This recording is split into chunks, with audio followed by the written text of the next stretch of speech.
Evening was descending upon the small town of Redwood like a dark shroud. At this hour, the streets were deserted, and the townspeople were safely tucked away in their homes, far from the night's darkness. However, on this particular night, there were 5 friends in town whose hearts were racing with anticipation and a thirst for adrenaline. They were Amy, Max, Lisa, Jake, and Nina, 5 teenagers ready for anything to experience a rush. Amy's family owned an amusement park on the outskirts of town, known for its eerie atmosphere. It had closed down many years ago after several unfortunate accidents on the rides, but Amy always regaled her friends with chilling tales of the place being cursed.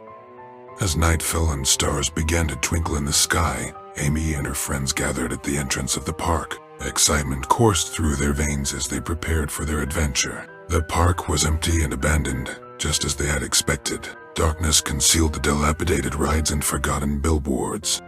"Let us start with the roller coasters," exclaimed Amy, and her friends eagerly agreed.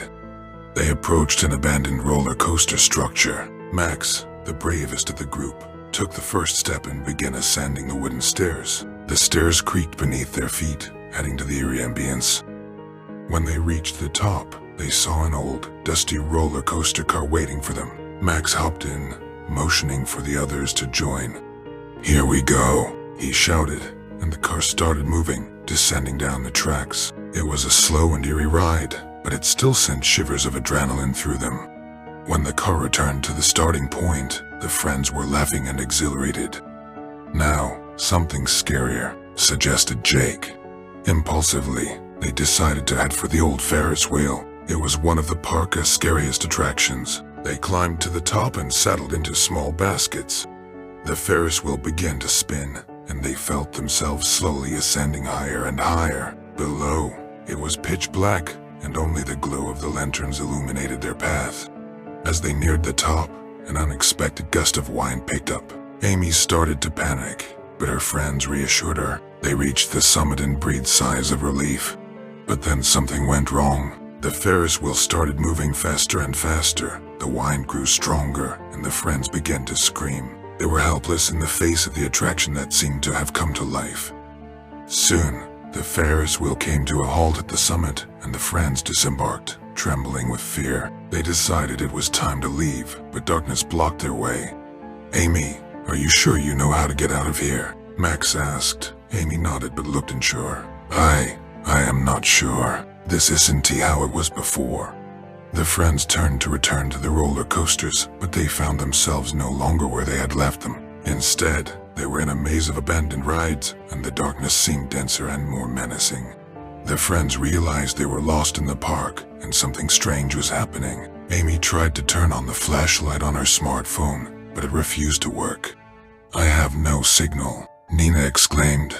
They began wandering through the maze, trying to find an exit. Everywhere around them, they saw decaying rides and forgotten billboards. They heard noises and eerie sounds, but they couldn't pinpoint their source. After a while, they stumbled upon an old haunted house that was part of the park. The door was open, and they decided to enter, hoping to find a way out of this nightmare. Inside the haunted house, it was dark and eerie. Cobwebs covered the walls, and spooky paintings adorned them. The friends cautiously moved forward, trying to suppress their fear. But then something started to happen. The paintings on the walls began to move as if coming to life. Spiders started crawling out of the cobwebs and creeping along the walls. The room seemed to close in on them, and the friends began to panic. "We need to get out of here," Lisa exclaimed. They rushed out of the haunted house and found themselves in the open air again. However, the place where they now stood was completely unfamiliar. They saw rides that were completely destroyed and then magically restored. "What is this place?" Jake asked, looking around. And then they heard whispers that seemed like an invitation. They followed the sound and saw a group of people wearing black masks gathered around a strange device. "We've created a real nightmare attraction for you," one of them said. The friends realized that this was some kind of game, and they decided to participate. But as they approached the device, the masks on the faces of the players began to slowly come off, revealing a horrifying truth. They were looking at their own faces, and it was them who had created this nightmare. They were trapped in the spider-ass web of their own making. The friends realized that they had become a part of the attraction in this nightmarish park. Their own fears and nightmares were coming to life and chasing them. The first attraction was an icy slide where they endlessly slid down a slippery slope, feeling the icy breath of death on their backs. Then they found themselves in a maze of mirrors, where their own reflections pursued them like ghosts from the past. The friends tried to fight their fears, but each new attraction brought them new nightmares. Amy saw her deceased brother in her nightmares, Max battled delusions of his past, and Nina saw monsters tearing her friends apart. Lisa was left alone, trying to find a way out of this nightmare. She heard whispers guiding her and moved forward, ignoring her fear. After hours of struggle, the friends finally realized that they had to confront their fears to find a way out. They gathered together and decided to face the final challenge. They returned to the haunted house where it all began and entered. Inside, they confronted their own fears and nightmares, which had become real. But the friends didn't give up. They fought their fears, conquered them, and realized that these were only illusions. With each step, they came closer to the exit. Finally, when they emerged from the haunted house, they found themselves in the park as it truly was abandoned and empty. Their fears and nightmares had vanished, and they were free from the nightmare.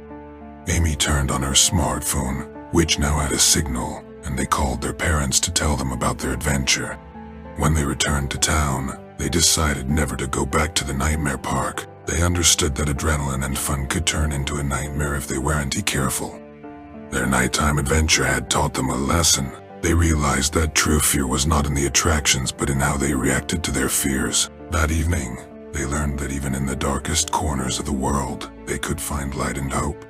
So ended their story of the Park of Nightmares, and they never returned to that place. But they carried with them the memories that reminded them that even in the darkest of nightmares, they could find the courage and strength to fight for their lives.